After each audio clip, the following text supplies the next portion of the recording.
जय मसीह की सबको, प्रेज द लॉर्ड। आप अनम्यूट कर सकते हो अपने आप को अगर आपको बोलना है तो। और जय मसीह की पास्टर जी, सारी कलीसिया को भी जय मसीह की। जय मसीह जय मसीह की। हम लोग यूहन्ना का अध्ययन कर रहे हैं, यूहन्ना सुसमाचार का, जिसके अंदर यीशु मसीह की दिव्यता, the divinity of Jesus Christ, और त्रिएक परमेश्वर का सिद्धांत। त्रिएक परमेश्वर मतलब ट्रिनिटी। ट्रिनिटी कहां पर दिखाई देती है। और तीसरी चीज, इसको हम कहेंगे लागू करना या एप्लीकेशन। एप्लीकेशन का मतलब कि अगर ये ज्ञान, ये ये समझ मेरे पास आ गई कि यीशु कौन है, फिर वो त्रिएकता का सिद्धांत क्या है, यानी पिता पुत्र पवित्र आत्मा का ज्ञान मेरे लिए एप्लीकेशन में कैसे, मुझे क्या करना है, मेरे लिए क्या फायदा लगता है, ये बात को समझना। तो जैसे हम लोग इसको तीन कॉलम के अंदर बनाते हैं, मैं आपके लिए तीन कॉलम सामने रखता हूं, और अगर आप चाहते हो तो एक एक करके इसको डिस्कशन में अपने पॉइंट्स को लगा सकते हो। यूहन्ना उसका छठा अध्याय पढ़ेंगे। ओके, यूहन्ना उसका छठा अध्याय, और इसके लेटर से पहली पहले कितनी आयतें पढ़ेंगे, एक से लेकर और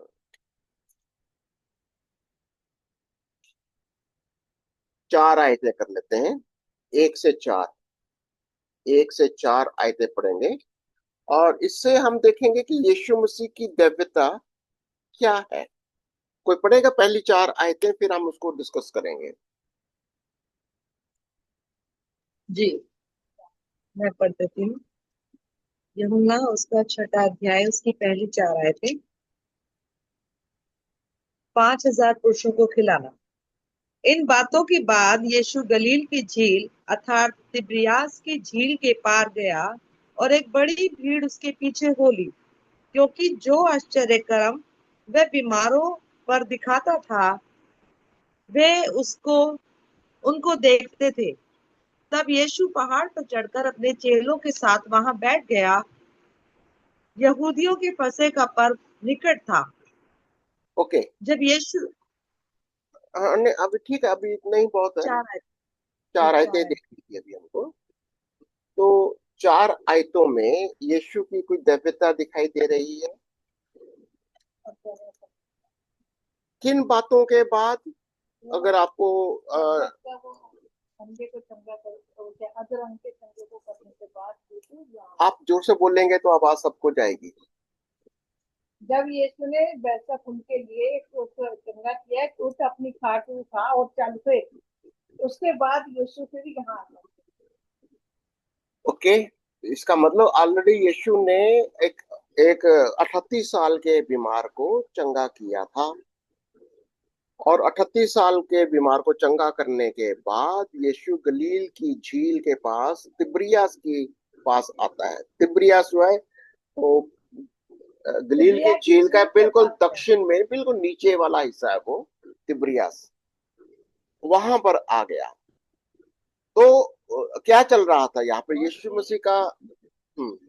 और एक बड़ी भीड़ उसके पीछे हुई। ओके, चार आयतों को पढ़ के बताइए ना। चार आयतों को पढ़ के बताइए कि यीशु की दिव्यता में क्या दिखाई दे रहा है। क्योंकि यीशु के आश्चर्य कर्म बीमारों पर दिखाता था और वे लोग उनको देखते थे। आश्चर्य कर्मों को देखकर भीड़ यीशु के पीछे थी। ओके, ठीक है। आश्चर्य कर्मों को देखकर भीड़ यीशु के पीछे थी। पांचवें अध्याय में आपने क्या सीखा था। पांचवें अध्याय में यीशु ने आश्चर्य कर्म भीड़ को इकट्ठा करने के लिए किए थे। नहीं, उसने तो वो बीमार को चंगा कर दिया 38 वाले को, और कहा कि जाओ अपनी खाट उठाओ जाओ। जब मंदिर में मिलता फिर उसको पता चलता कि ये तो आश्चर्य कर्म यीशु मसीह भीड़ इकट्ठी करने के लिए करता था, या उसका मकसद क्या था? इन उसका बातों मकसद के ये था पश्चात कि कनेक्ट करो उसके साथ। उसका यीशु मसीह का मकसद ये था कि जो भी कार्य प्रभु यीशु मसीह करते थे उसके पीछे उनका मकसद ये था कि लोग पिता को जाने। यीशु को जाने, पिता को जाने। ओके। यस। यीशु को जाने, पिता को जाने, ये मकसद है। और क्या जी। मकसद? अगर आप इन बातों, देखो हमको कनेक्ट करना होगा इन बातों के बाद। कौन सी बातों के बाद? यीशु वहाँ रास्ता में चंगा कर दिया था एक तो अदरक। जब वो 38 साल वाले को चंगा किया, तो कुछ हलचल हुई थी उस 38 साल के बीमार के साथ? जब उसको चंगा कर दिया तो जो वो थे यीशु के पीछे पड़ गए थे। तो यहाँ पर कुछ धर्म के गुरुओं को तकलीफ हुई। तकलीफ हुई कि तुझे किसने चंगा किया, और वो भी सब्बत के दिन करता है। ओके, चलो उसको छोड़ो, वो तो प्रॉब्लम तो होंगी कहीं ना कहीं। पर यीशु ने क्या 38 साल वाले बीमार को कुछ कहा था? फिर पाप ये ना करना। बीमारी तेरे पास, तेरे ऊपर क्यों आई? पाप की वजह से देख, फिर से पाप ना करना, नहीं तो सिर्फ बड़ी भारी विपत्ति तुझ पर आ पड़ेगी। यानी यीशु मसीह का संदेश क्या था उस समय के लोगों के लिए, जो जिनको वो चंगा करता था? ये बीमारियों की वजह है क्या? पाप। पाप। तो यीशु क्या संदेश दे रहे थे वहां पर? कि फिर ये पाप ना पाप। करना। हम्म, तो पाप का समाधान, बीमारियों का समाधान यीशु के पास है। मतलब वो वो बोझ, वो जो भी उसका कारण है, पाप का दंड का, वो यीशु अपने ऊपर ले रहा था। और उसके लिए उसको वो भीड़ को इकट्ठा नहीं कर, देखो 38 साल वाले को उसने प्राइवेटली बात करी। एक बस उसको अकेले में बात करके बोलता, अपना बिस्तर उठा और चल फिर। पर लेकिन हम जब छठे अध्याय में आते हैं, कहता इन बातों के बाद यीशु गलील की झील अर्थात तिब्रियास की झील के पार गया। और क्या हुआ? एक बड़ी भीड़ उसके पीछे हो ली, क्योंकि जो आश्चर्य कर्म सिखाता था। वो उसको देखते थे। तो यहाँ पर यीशु मसीह का दैव्यता, उसकी डिवाइन नेचर क्या है कि आश्चर्य कर्म वो भीड़ को दिखाने के लिए करता है, या किसी और मकसद से? पिता की मैं अच्छी तरह से बताइए। यीशु मसीह चंगाइयां क्यों देता है? पापों की क्षमा है, इसका डिवाइन नेचर है, वो क्षमा करता है पापों को। आश्चर्य कर्म क्यों दिखाता है? ताकि सर, लोग आश्चर्य कर्म दिखाने का पर्पज ये है क्योंकि ऑर्डिनरी व्यक्ति पे कोई विश्वास नहीं करता। हम कितने गलत चिल्ला लें, नहीं करेंगे। लेकिन एक अद्भुत काम, एक चमत्कार होने के बाद लोग बिलीव करेंगे कि कहीं ना कहीं इसमें दैवीय शक्ति है। और यीशु ने वहां पर बताया भी कि पुत्र को अधिकार पिता की ओर से मिला है। तो चमत्कार लोगों के दिलों पर काम करते हैं, और फिर ये बात जो आती निकल के आती है कि हमें पाप नहीं करना। तो मकसद है कि लोग पहले विश्वास करें, और विश्वास के बाद ये जाने कि पाप नहीं करना। क्योंकि साधारण व्यक्ति पूछ सकता है कि आप कौन होते हो ये बताने के लिए कि हम पाप ना करें। तो पहले वो अपना डिवाइन नेचर बता रहा है, वो मिरेकल करके। क्योंकि 38 साल का एक बहुत लंबा समय होता है, उसमें किसी का ठीक हो जाना एक अचंबा अचंबा वाली बात है, जो लोगों के हृदय से इस बात पर विश्वास भी कराती है कि वो हाँ, सच में वो खुदा का मैसेंजर है। और आगे को जो क्लियर है मैसेज, जैसा आपने बताया कि पाप नहीं करना। यस। बिल्कुल, असली मकसद उसका क्या है पाप कि ना करना। पाप की वजह से ये बीमारियां आई हैं। उसको, जो पापी है, बीमार है, उसको ये बात को पर्सनली बताता है।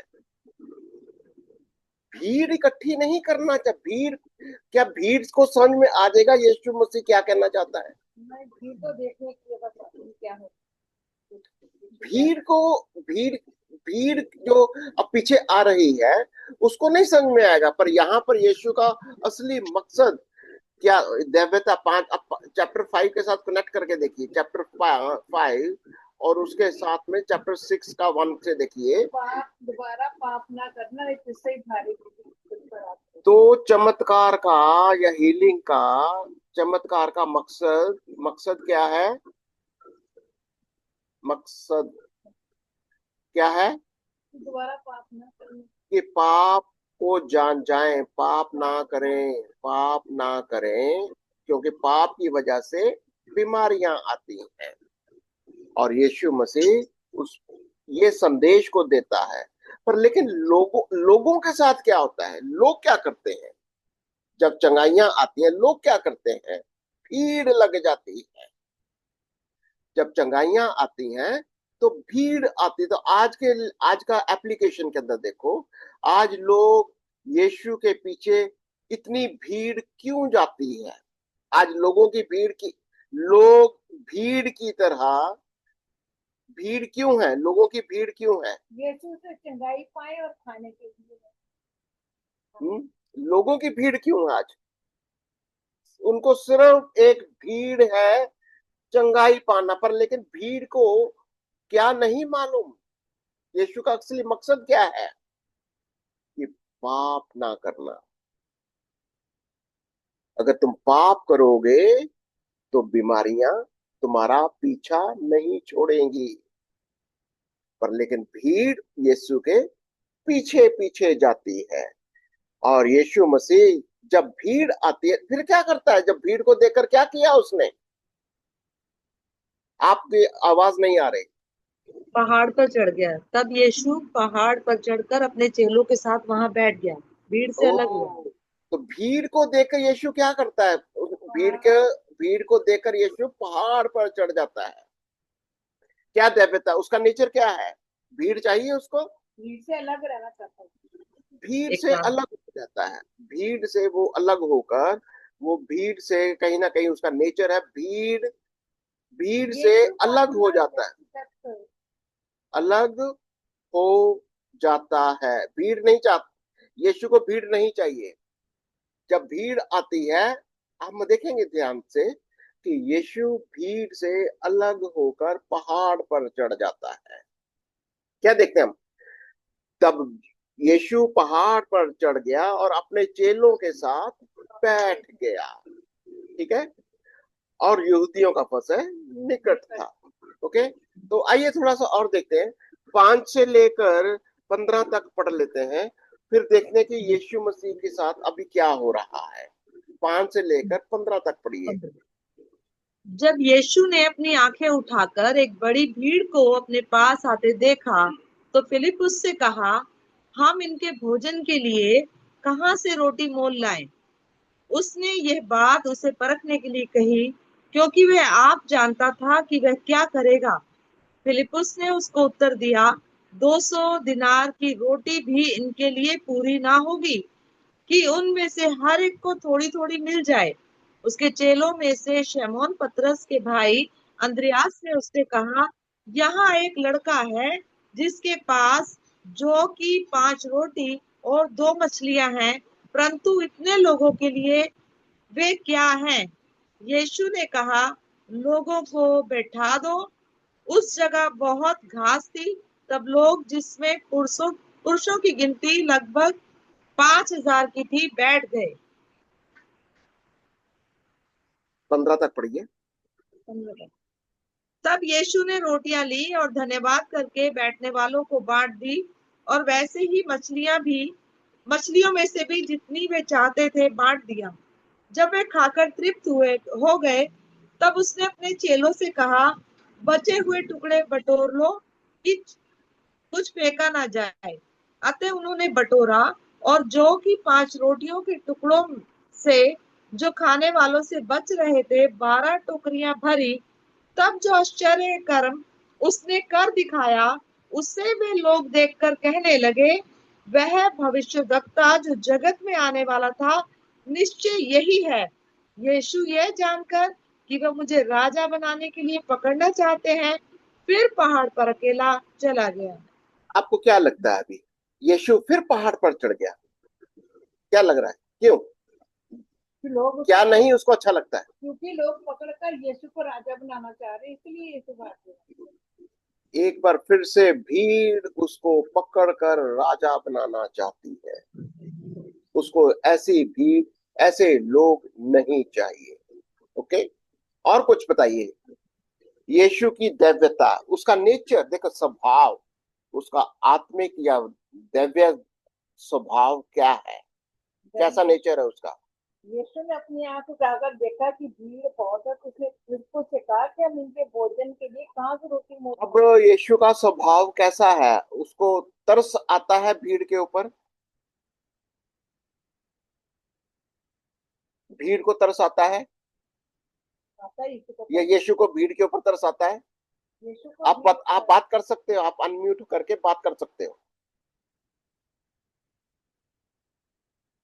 यीशु को भीड़ के ऊपर दया आती है ना, तभी तो उसने कहा कि इनके लिए कुछ खाना ले आओ।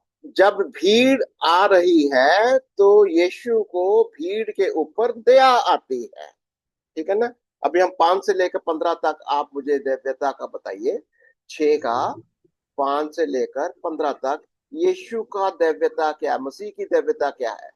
यीशु को दया आती है, भीड़ पर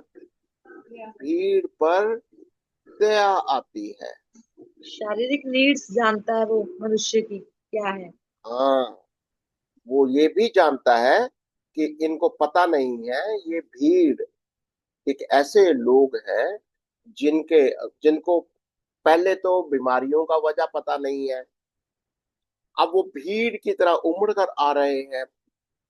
यीशु उस भीड़ से भी थोड़ा अलग होना चाहता है, पर भीड़ को बिल्कुल छोड़ता भी नहीं है, दूर से देखता है, कहता अरे इतने भूखे प्यासे लोग, इनके खाने पीने का भी कोई इंतजाम करो। कैसा कैसा कैसा नेचर है उसका। दयावान, ओके, यीशु को दया आती है। दयावंत है, दयालु है, मर्सीफुल है ना। अब यीशु मसीह ने कैसे काम किया, उसको परखने के लिए, फिर उसको परखने के लिए कहा कि इन लोगों के लिए रोटी कहाँ से लाई? तो वो जो अपनी कंसर्न है कि ये भीड़ का मैं क्या करूं, तो यीशु ने क्या किया, एक चेले को अपना कंसर्न किसी अपने चेलों को बताता है। हाँ, उसने यस फिलिप्पुस से बताया। यीशु ने सबको अलग अलग पार्टी बिठा दिया, अलग अलग बिठा दो करके, 5,000 वो लोग। तो बाद में आता है, सबसे पहले उसने फिलिप्पुस से पूछा, कहा कि हम इनके भोजन के लिए कहाँ से रोटी मोल लाएं। ये भीड़, देखिए आज ये भीड़ अगर आपको दिखाई देती है तो हमको उस भीड़ पर दया आनी चाहिए कि नहीं आनी चाहिए। कंसर्न रखना चाहिए कि इनकी आत्मिक ही नहीं, इनकी शारीरिक दशा को भी हमें देखना। भीड़ चाहे कैसे भी आए आपके पास, वो भीड़ का शारीरिक जरूरत क्या है, भूख भी लगती है उनको। यीशु भीड़ के ऊपर दयावंत होता है, और हम क्या समझते हैं यहाँ पर यीशु मसीह का नेचर कैसा है, भीड़ पर दया आती है। और यीशु क्या करता है, नेचर क्या है उसका, भीड़ दया आती है और अपने खाने का इंतजाम, खाने का, चिंता है, लोगों की चिंता है खाने की। ओके, खाने का इंतजाम करता है। अच्छा, इसमें लिखा हुआ है कि सर, इसमें लिखा है कि वो आप जानता था कि क्या करेगा, बट वो अपने चेलों से इस बात को सिखाने के लिए वो कर रहे हैं। Okay, very good. अभी एप्लीकेशन, क्यों ये बात आज भी हमारे ऊपर लागू हो सकती है। अगर आपके पास बहुत सारी भीड़ आ गई, लोग आ गए, हो सकता है सुसमाचार सुनने के लिए आए, हो सकता है चंगाइयां पाने के लिए आए, आश्चर्य कर्म देखने के लिए आए, हो सकता है कुछ भी हो सकता है। वो एक बात है कि यीशु भीड़ नहीं चाहता, उसको नहीं लगता, पर लेकिन फिर भी दया आती है उसको, दयालु है। क्या करता है वो, भीड़ को देखकर उसको दया आती है, फिर क्या कहता है, अभी इनको खाना क्यों खिलाएगा, ये भूखे प्यासे हैं। अब किसको इंतजाम करना है वो खाने का, चेलों को, चेले से बात करना, फिलिप्पुस से। चेले, तुम्हें इंतजाम करना है। फिलिप्पुस को क्या बोला, कि हम इन लोगों के भोजन के लिए कहाँ से रोटी मोल लाएं। कहाँ से लेकर आए। तो फिर क्या हुआ, परंतु उसने ये उसे परखने के लिए बात कही थी। ओके, फिर क्या, आप जानता था कि मैं क्या करूं। हम्म, और फिर क्या हो रहा है? यीशु ने उसको उत्तर दिया कि 200 दिनार की रोटी उनके लिए पूरी भी ना होगी हम्म कि उनमें से हर एक को थोड़ी थोड़ी मिल जाए। हम्म और क्या कह रहा है वो? उसके चेलों में से शिमोन पतरस के भाई अंद्रयास ने उससे कहा, यहाँ एक लड़का है जिसके पास जमा की 5 रोटी और 2 मछलियां हैं, परंतु इतने लोगों के लिए वे क्या है? अब यीशु चाहता क्या? दैव्यता, नेचर क्या है उसका? Team work. इन लोगों, इस भीड़ का इंतजाम करने के लिए यीशु की दैव्यता क्या है? क्या क्या माइंड है और कैसा नेचर है उसका? उसको हेल्प करना चाहता, खाना खिलाना चाहता। पर लेकिन वो कैसे हेल्प करेगा? तुम्हारे पास क्या है? टीम वर्क तुम्हारे चाहिए। पास क्या है? यीशु ऐसे जादूगरी नहीं करता, इधर से ले आए और नहीं, जादूगरी नहीं करेगा। तुम्हारी चीजों को वो ब्लेस करेगा। यस, जो कुछ तुम्हारे पास है इसीलिए। उसको मेरे पास लेकर आओ। वो पिता से सहायता मांगेगा और फिर उन्हें मल्टीप्लाई करके देगा। वो जो भी कुछ काम करते थे पहले अपने पिता से सहायता मांगते थे, बिल्कुल, फिर वो यीशु कहता है जो कुछ तुम्हारे पास है ये उसे तो लेकर आओ मेरे पास। चाहे 5 रोटी 2 मछलियां जो भी ये था, वो लेकर आओ। वो लेकर आओ, फिर उसको वो ब्लेस करेगा। ओके?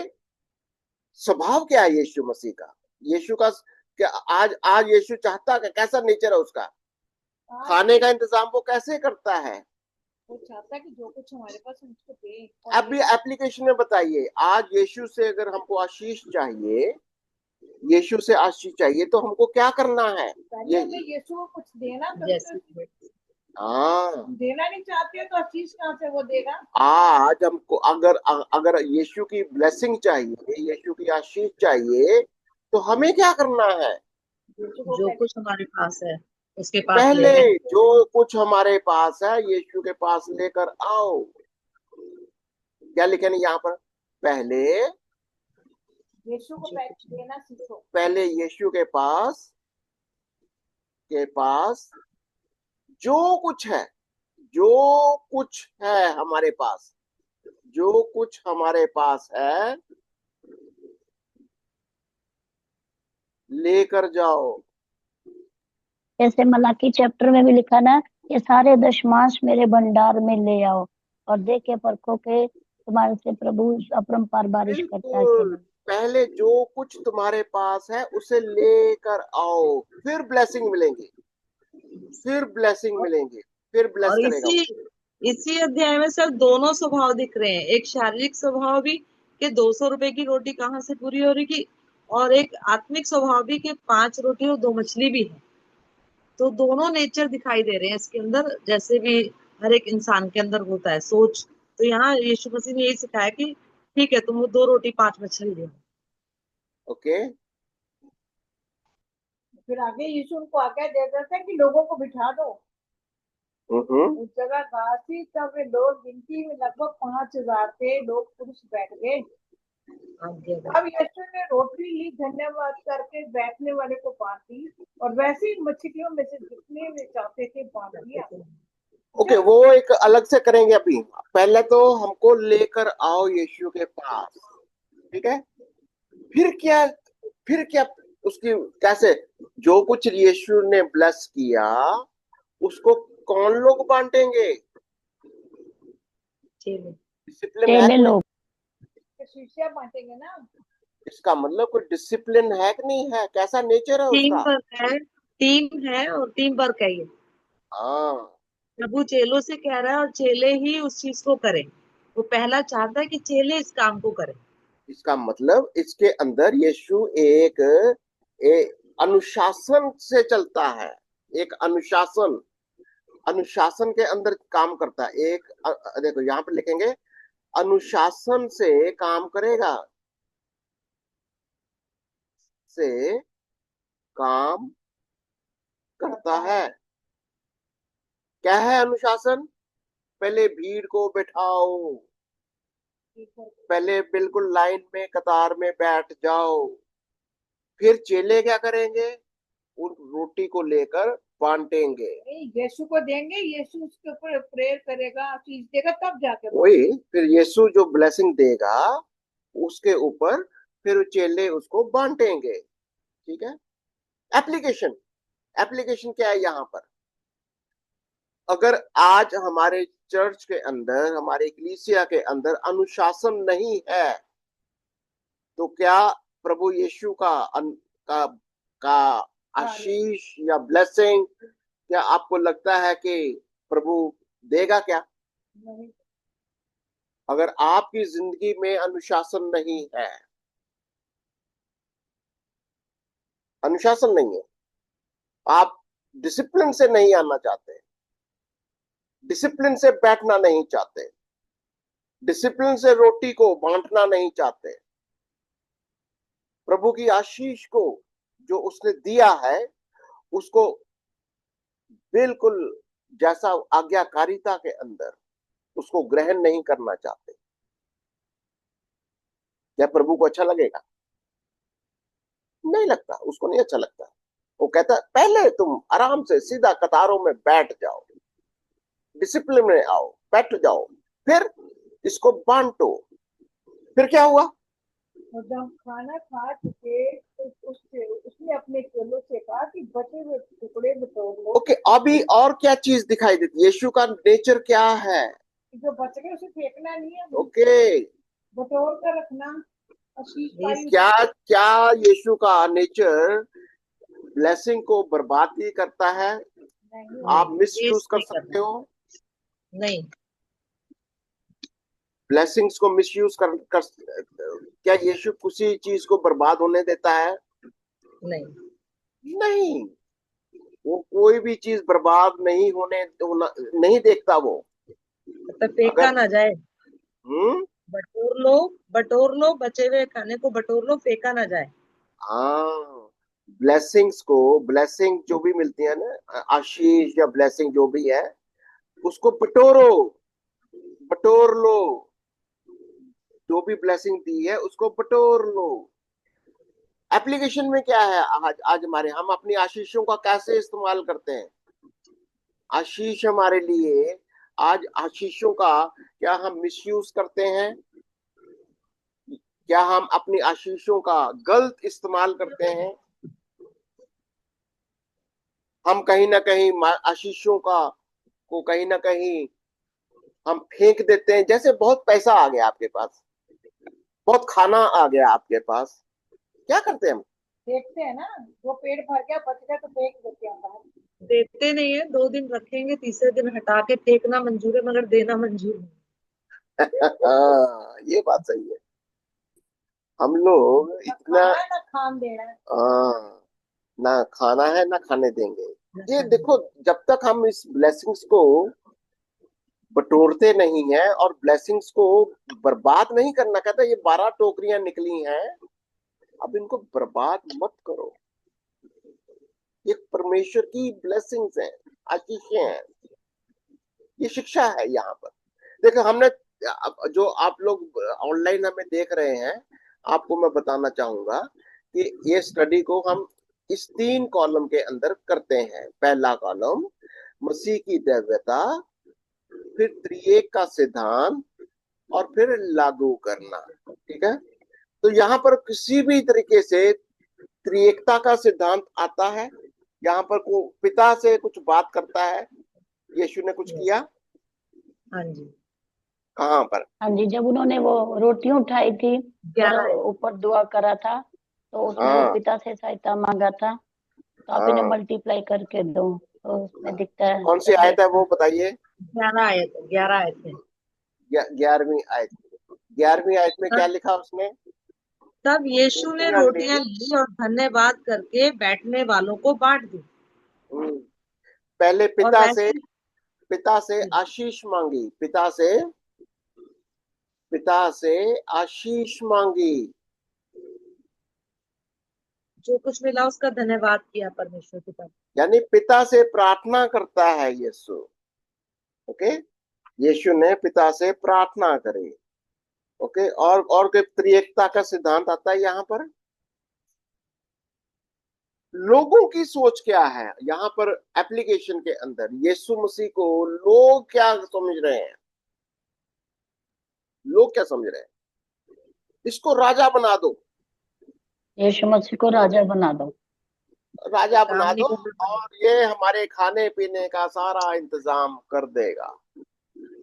अच्छा अच्छा, खुल गया, अब यहीं पे बैठे बैठे खाना मिलेगा, जहां मर्जी घर घूमो बैठे खाना पकड़ो। मिलेगा, मेहनत करने की जरूरत नहीं है। यीशु दा ढाबा यीशु का ढाबा खुल गया उनके लिए, तो वो इसलिए उसे पकड़ना चाहते थे, तो इसको ही राजा बना दो, क्या रोटियां खिलाएगा यीशु यहाँ। का ढाबा चाहिए आपको, या यीशु की आशीष चाहिए? एक्चुअली इसके अंदर एक चीज और दिख रही है सर, 14th वर्ष में जैसे लिखा है कि तब जो आश्चर्य कर्म उसने यानी यीशु ने करके दिखाया, उससे वो लोग देखकर कहने लगे वह भविष्यद्वक्ता है जो जगत, यानी वो जगत में आने वाले भविष्यद्वक्ता का इसलिए इंतजार कर रहे थे कि रोटी खाने को मिलेगी, रोग ठीक हो जाएंगे। लेकिन उससे कितना वो लिंक अप होंगे ये नहीं है उनको फिक्र। उन्हें सिर्फ इस चीज की चिंता लग रही है, यहाँ पर ये आयत पढ़ के दिख रहा है कि वो लोग सिर्फ इसलिए ढूंढ रहे थे, मसीह का आने का वेट इसलिए कर रहे थे कि उन्हें चंगाई मिलेगी और रोटी मिलेगी, बस शारीरिक शारीरिक इच्छाओं को पूरा करेगा मसीह।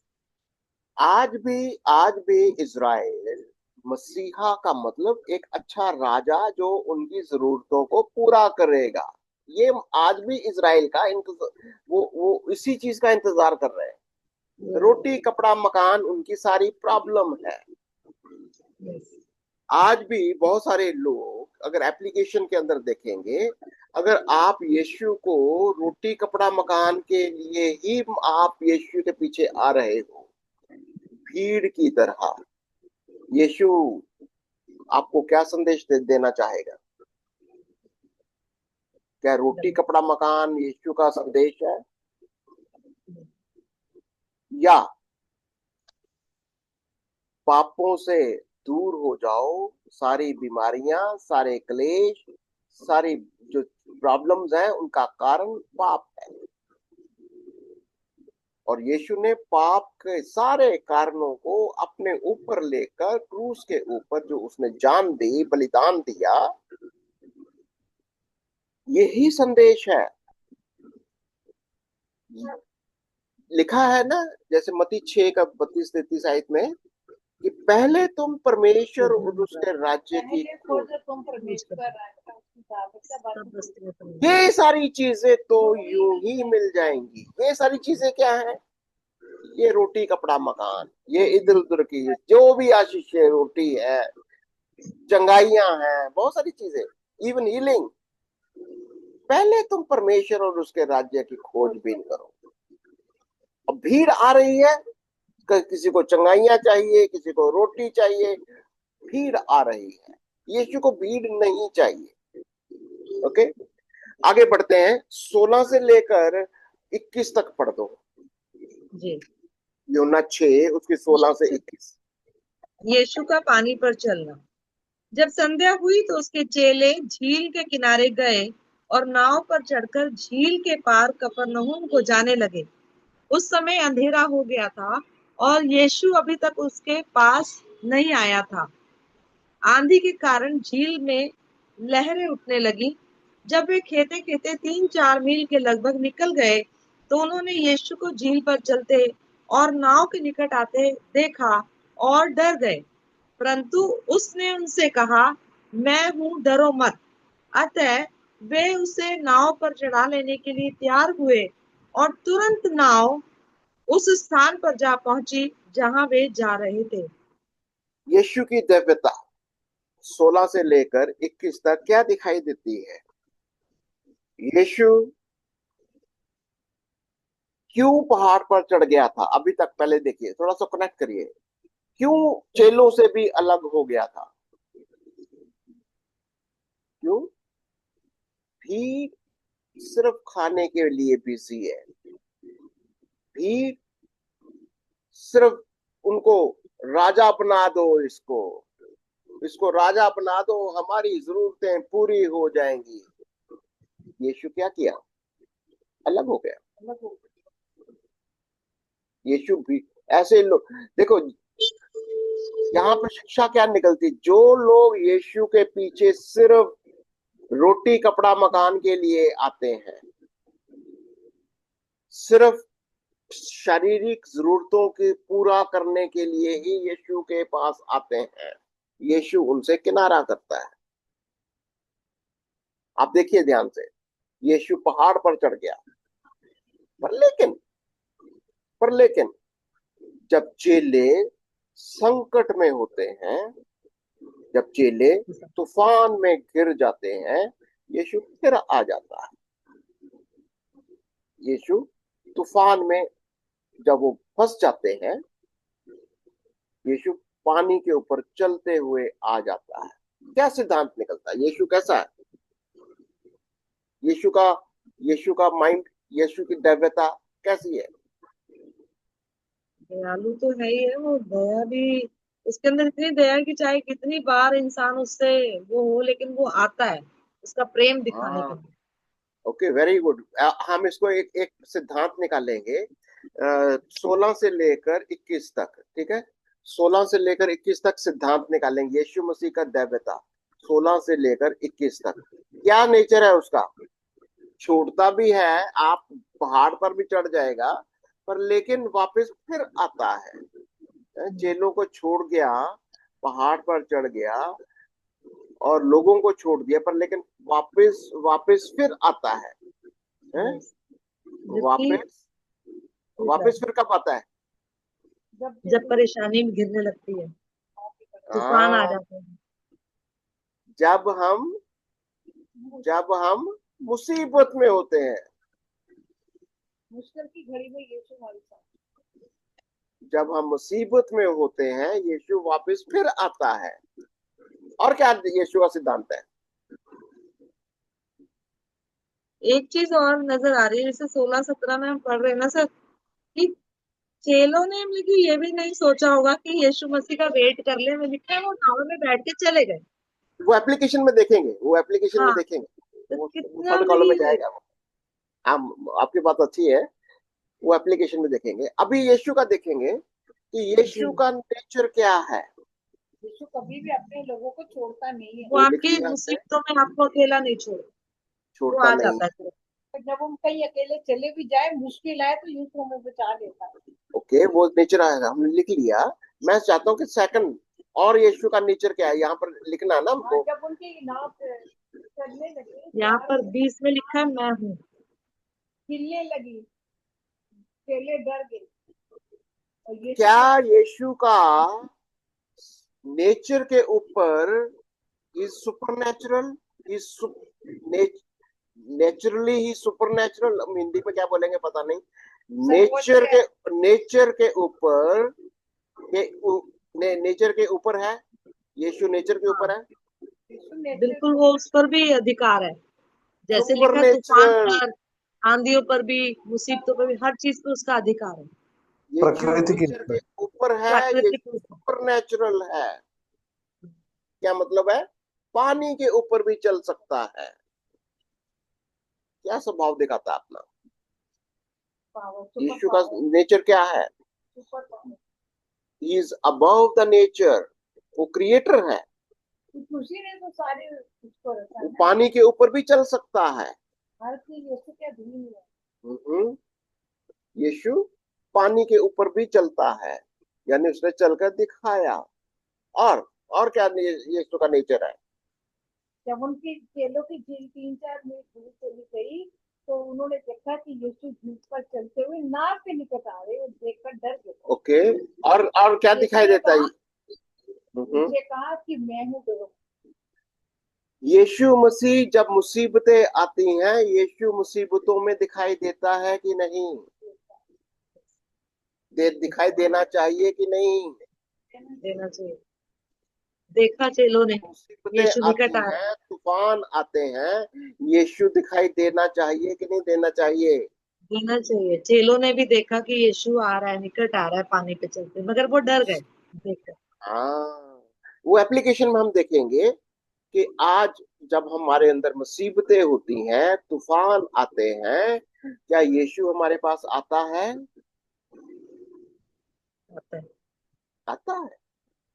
लेकिन हम वो अपने पानी तूफान पर से ही डर चलकर रहे होते हैं, हम यीशु की तरफ क्लियरली नहीं देख पाते। हाँ, इसका मतलब हम भी जैसे तूफान आता है, हमको यीशु दिखाई नहीं देता, हमको तूफान दिखाई देता है। ठीक है।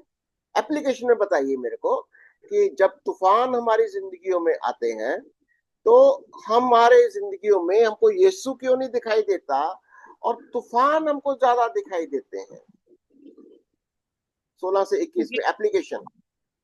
क्योंकि कई बार हमें हम भी अपनी ब्लेसिंग्स को बटोर के सर निकल पड़ते हैं, अपनी एक नाव लेके निकल जाते हैं और भूल जाते हैं कि उस नाव में यीशु मसीह को बिठाना।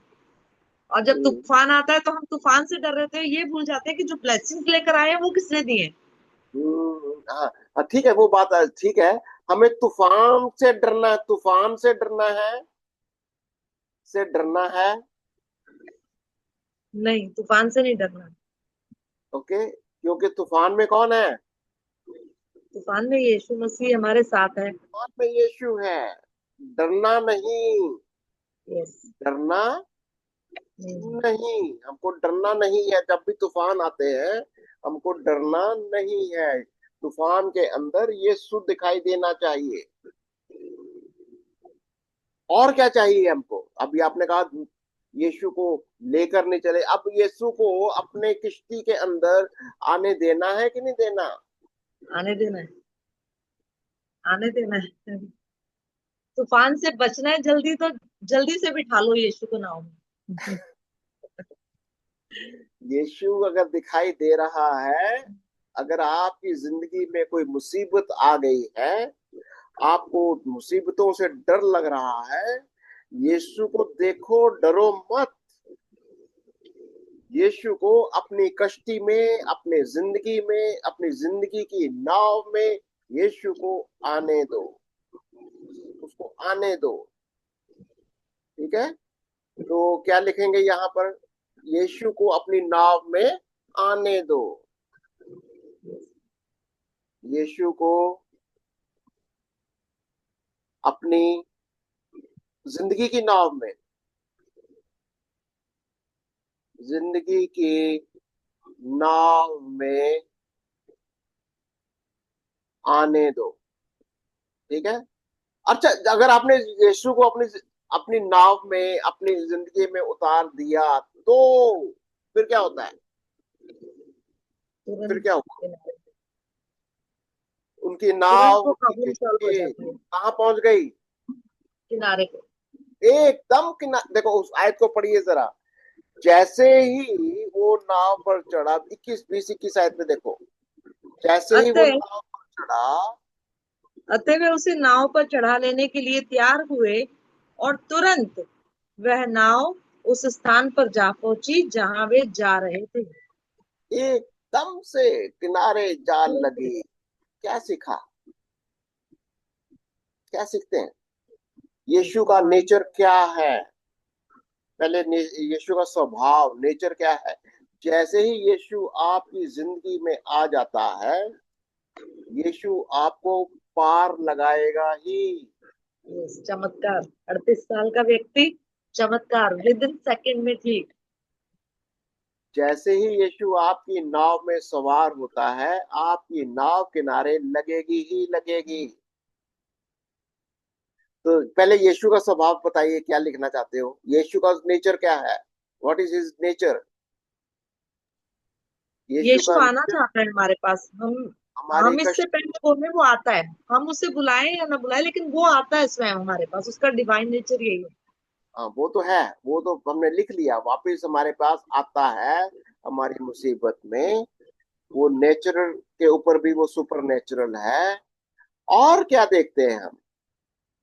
यीशु, यीशु हम जब पर तरस सवार खाता होता है। है, हाँ जी, तरस खाता है, वो तो देख लिया। ओके। और यीशु आपको पार लगाएगा। जब आपकी नाव में है, वो आपको मंजिल तक पहुंचाएगा, आपको मंजिल तक पहुंचाएगा। देखो, जब वो नाव पर सवार होता है तो वो आपकी मंजिल तक वो उसको पहुंचाता है। इधर से हमने क्या सीखा यहाँ पर? अगर वो हमारी जिंदगी में आ गया, अगर हम उसको अपनी जिंदगी में आने देते, तो इससे हम क्या सीखते हैं? हम किनारे पर लगेंगे कि नहीं लगेंगे? उद्धार होगा कि नहीं होगा? बिल्कुल होगा। होगा, तुरंत तुरंत निवारण हो तुरंत जाएगा। होगा। हमारा उद्धार निश्चित है। जब यीशु हमारी मंजिल, अब हमारी नाव में आ जाता है, हमारा उद्धार उद्धार तय है। यानी हमारी मंजिल तय है। वो यीशु में अपने अनंत जीवन में वो दाखिल करवा देगा, ले जाएगा अनंत जीवन में। ये ओके। अभी आपको समझ में आ रहा है कि कैसे यीशु के इस स्टडी को करते जाना है। और देखेंगे थोड़ा सा और आयते 22 से लेकर 24 तक देखो जरा। 22 से लेकर 24 तक। एक दूसरे दिन उस भीड़ से जो झील के पार खड़ी थी, ये देखा कि यहाँ एक को छोड़ और कोई नाव न थी, और यीशु अपने चेलों के साथ उस नाव पर नहीं चढ़ा था, परंतु केवल उसके चेले ही गए थे। तब अन्य नावें तिब्रियस के से उस जगह के निकट आई जहां उन्होंने प्रभु के धन्यवाद करने के बाद रोटी खाई थी। इसलिए जब भीड़ ने देखा कि यहाँ ना यीशु है और ना उसके चेले, तो वह भी नाव पर चढ़ के यीशु को ढूंढते हुए कफरनहूम पहुंचे। यहाँ पर यीशु का नहीं दर्शन दिखाई दे रहा, भीड़ दिखाई दे रही है। भीड़ कैसा? भीड़ का बिहेवियर क्या है? भीड़ यीशु के पीछे क्यों लगी हुई थी? भीड़ अपनी जरूरतें पूरी करने के लिए आई थी। रोटी मिली थी ना। यस, रोटियों के लिए। ओ, यीशु को राजा बनाने के लिए वो कहते हैं हम इसको राजा बना लेते हैं, ये तो बहुत बढ़िया है। रोटी पानी का हमारे रोटी कपड़ा मकान का पूरा इंतजाम है यहाँ पर लेकिन वो भीड़, कभी भीड़ का स्वभाव, आज भी भीड़, बहुत सारी भीड़ यीशु के पीछे आती है सिर्फ रोटी कपड़ा मकान के लिए, सिर्फ भोजन के लिए, सिर्फ शारीरिक ये खाने पीने की चीजों के लिए, चंगाइयों के लिए। बोलिए। अगर आप इसको एप्लीकेशन में उतारना चाहते हो तो 22 से 24 तक बताइए क्या लिखना चाहोगे? 22 से लेकर 24 आयत तक। 22 से लेकर 24 तक क्या आपको लगता है कि आज की भीड़ कैसी है? आज की भीड़ बताइए। आज की भीड़ यीशु के पीछे कैसे आती है? अपनी शारीरिक जरूरतों के लिए, है? नाशवान भोजन के लिए, जैसे खा के बस अपना पेट भरना, आत्मिक आज रोटी भी के लिए। आज भी लोगों को लगता है कि यीशु मसीह सिर्फ हमारी जरूरत, तो फिजिकल जरूरत वो तो करता है, पर लेकिन वो तो अपने अनुग्रह से, अपने दया की वजह से। जब वो दया करता है वो आपको रोटी भी दे देगा। असली मकसद क्या है उसका? परमेश्वर चाहता है हम उसको खोजें, पाप पाप ना करें, बीमारियों से शिफा पाए, क्योंकि पाप, बीमारियों का असली कारण पाप है। अगर अगर कोई भीड़ की तरह यीशु के पीछे आना चाहता है, या यीशु भीड़ को लाइक नहीं करता, यीशु किनारा कर लेता है। जब तुम यीशु को राजा बनाना चाहते हो, क्योंकि वो तुम्हारी जरूरतों को पूरा करता है, तुम्हारे रोटी के लिए, तुम्हारे, यीशु चुपके से अलग हो जाता है, पहाड़ के ऊपर चढ़ जाता है। ये अब यीशु क्या कहता है? 25 से लेकर देख लेते हैं, 34 तक पढ़ लेते हैं, 25 से लेकर 34 तक। झील के पार जब वे उससे मिले तो कहा, हे रब्बी, तू यहाँ कब आया? यीशु ने उन्हें उत्तर दिया, मैं तुमसे सच सच कहता हूँ कि तुम मुझे इसलिए नहीं ढूंढते हो कि तुमने आश्चर्य कर्म देखे, परंतु इसलिए कि तुम रोटियां खाकर तृप्त हुए। नाशवान भोजन के लिए परिश्रम ना करो, परंतु उस भोजन के लिए जो अनंत जीवन तक ठहरता है, जिसे मनुष्य का पुत्र तुम्हें देगा, क्योंकि पिता अर्थात परमेश्वर ने उसी पर छाप लगाई है। अब यहाँ से यीशु ने क्लियर कर दिया, मुझे तुम्हारे जैसी भीड़ नहीं चाहिए। इस नाशवान भोजन के लिए इसके लिए मेरे पीछे मत आओ। ठीक है, हम चाहेंगे कि इस अध्ययन को जारी रखें। अगले हफ्ते हम इसको फिर जारी रखेंगे।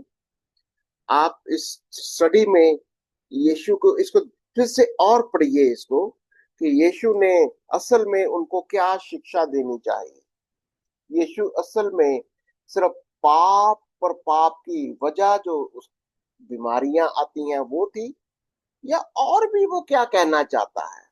आप इसको जरूर पढ़िए, और पढ़िए ही नहीं, हमारे YouTube में हमारे सरमन्स को देखिए, सुनिए इन शिक्षाओं के ऊपर।